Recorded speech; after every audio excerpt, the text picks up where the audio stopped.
But let me just say, what an environment. Sold out arena. Mizzou playing great.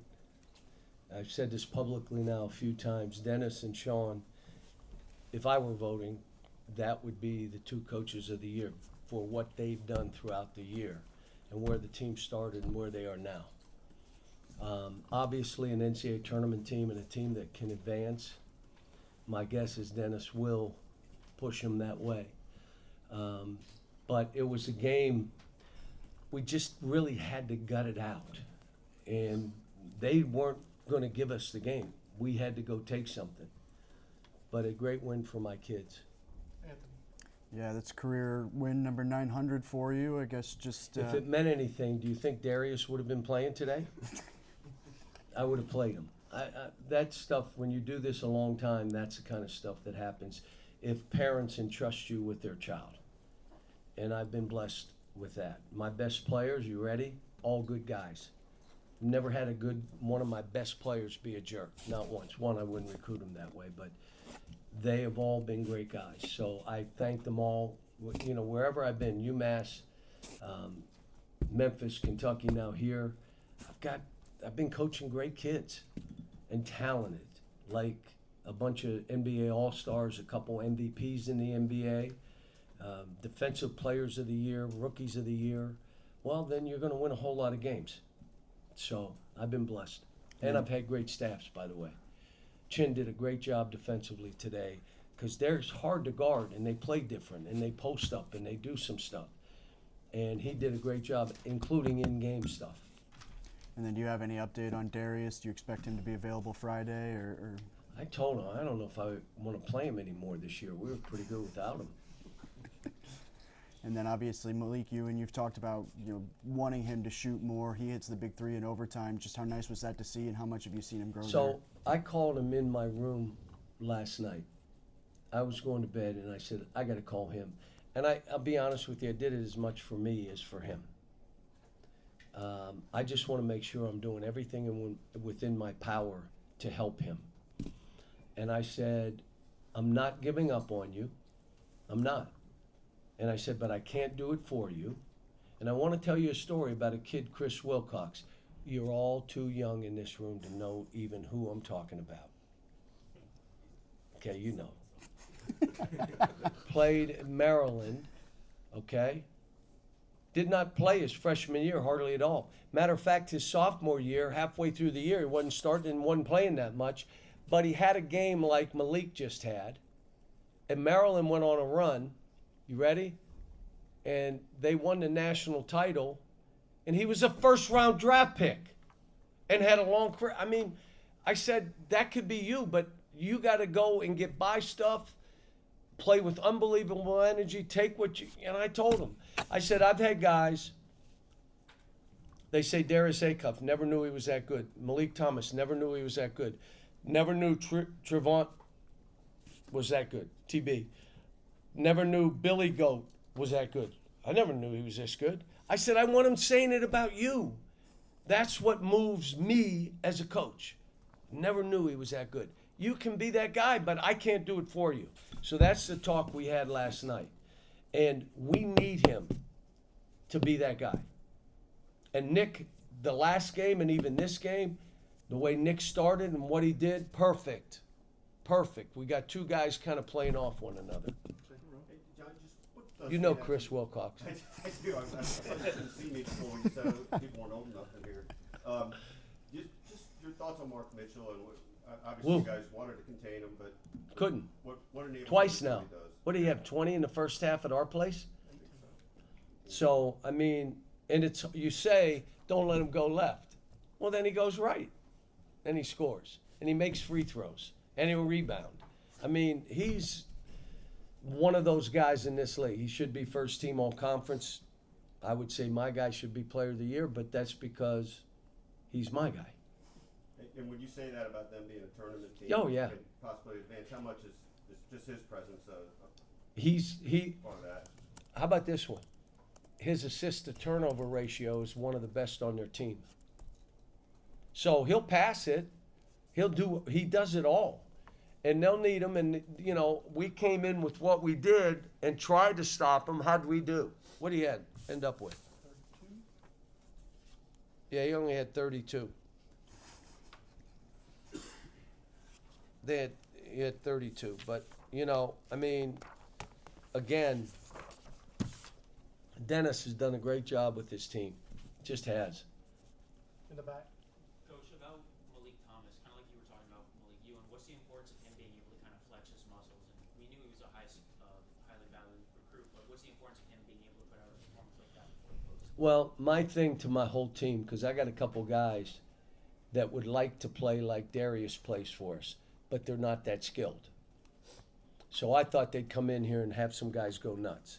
So we locked in on defense. That's all we talked about. And I told them, you're going to have opportunities, you're going to do it. And I just grabbed them in the hallway and say, I love coaching you, but you drive me crazy. Some of the shots you take are ridiculous, but I got to let you go some because it makes you who you are. But he was great. I mean, Larry Brown calls me about him. He doesn't talk about offense and all that and flexing this. And he talks about he defends. He plays really hard. He sticks his nose in. He's got great length in how he plays. That's what he is, and that's what he's become. On the second row. When you say Missouri's obviously an NCAA tournament team and Dennis is a Coach of the Year candidate, what is it to you that makes it that way? Because of where they start. Look, here's what I'm calling guys throughout the year that their teams are struggling. And the guys where your team struggles a little bit and pulls it together, folks, that's coaching. Not when you win 9 in a row, you win all these games and no, let it fall apart. Now let me see how you keep your team together. You start slow only because you got a brand new team and a bunch of new guys and you're trying to figure it out and you just keep getting better. You think of Texas, you think of Missouri. I hate to tell you, Oklahoma. They started 0-9. Do you know what they've played the last 8? 6-2. Do you remember last year where we started? Yeah, we were 0-5. Dying. Done. And we kicked it in. I mean, for coaches, I think you get more satisfaction out of that. And that's why I'm saying both of those guys. And let me say this. Part of being a coach is getting individual players to really be confident and play well. They're both doing that. I mean, they're both having guys, you ready? Maybe even play beyond what they are. That's when I say that guy's really coaching. He's got these kids believing maybe more than they even should. Front row. Coach, what do you think worked so well in overtime for you guys, and especially able to pull away in the last couple minutes? I'm going to have to watch the tape stuff because it was going. We were coming out of timeouts. I can't tell you what timeout I was running stuff, but the good news is this team tonight knew they needed each other, and the execution coming out of timeouts tonight was like, woo. Really, one time it wasn't. And but other than that, they were like locked in. It doesn't mean you make a basket every time, but if you're running it right, you're going to make a basket 50, 60, 65% of the time. If you don't run it right, it's a turnover or a missed shot or breakdown one-on-one. Anthony. Yeah, with Darius out, obviously DJ and Malik were going to be handling the ball a lot more. I guess just how did you, feel they did in that role, and I guess just how much of a shift is it when he's not? Well, I when said Darius this: isn't available? DJ, TB, and Billy were part of our Sweet 16 team, and a rebound and a free throw. We're in the Elite 8 and playing a team that we were comfortable playing. Could have been a Final Four team, and those three were a big, big part of it. So I was confident. It was getting those other guys to play and knowing I was going to have to play Isaiah. Like I walked in at halftime because he broke down 3 or 4 times. What do you expect? I haven't played him all year. You expect him to go in and know what he's doing, and no, he's going to do what he did.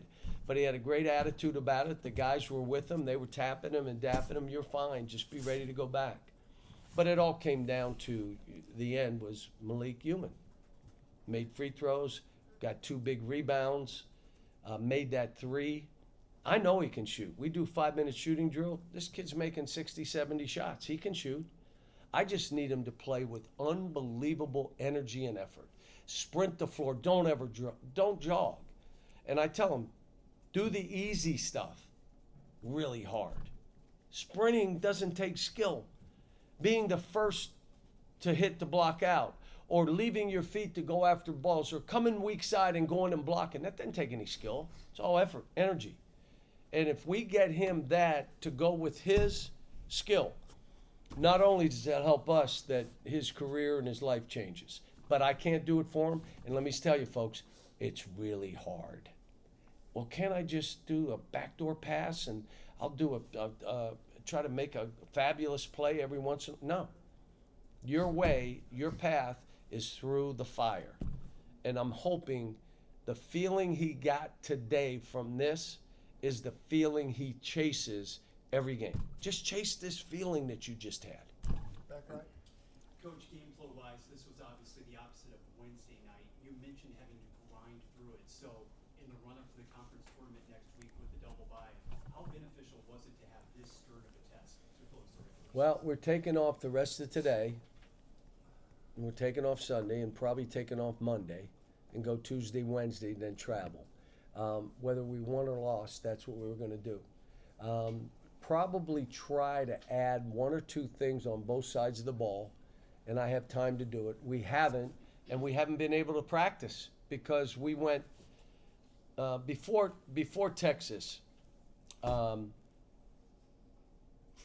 think we got beat by 100 by Florida. Was it 100 or 98?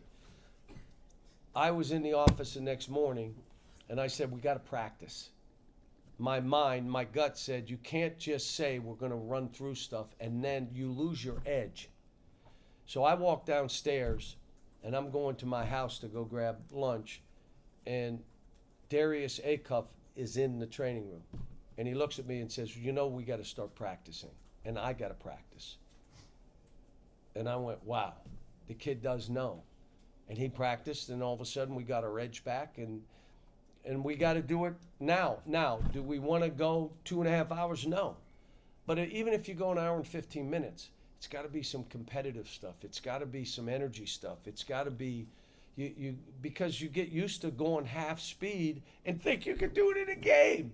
Now, the other guy's fighting for his life, and you're going half speed, and then you're going to blame why I missed the shot. What? Fight. Play with energy. Give us unbelievable effort. And give it to each other. Do this for each other. Final question here, Coach. Yeah, Trevin, obviously a big first half, and then hits the go-ahead three-pointer in overtime. Obviously a big game, against Texas as well. I told him you're going to make a dagger, and I knew he'd make that shot when we said it. For throw back to him, shoot it. I thought in the one overtime he had 2 shots, he didn't take them. I'm looking at him like, why aren't you shooting the ball? Take the shot. So, but he's been great. I mean, it's been a great run for him. He's become the player that we all think he can be. And now, let's finish this way. Thanks, Coach. Thanks, folks.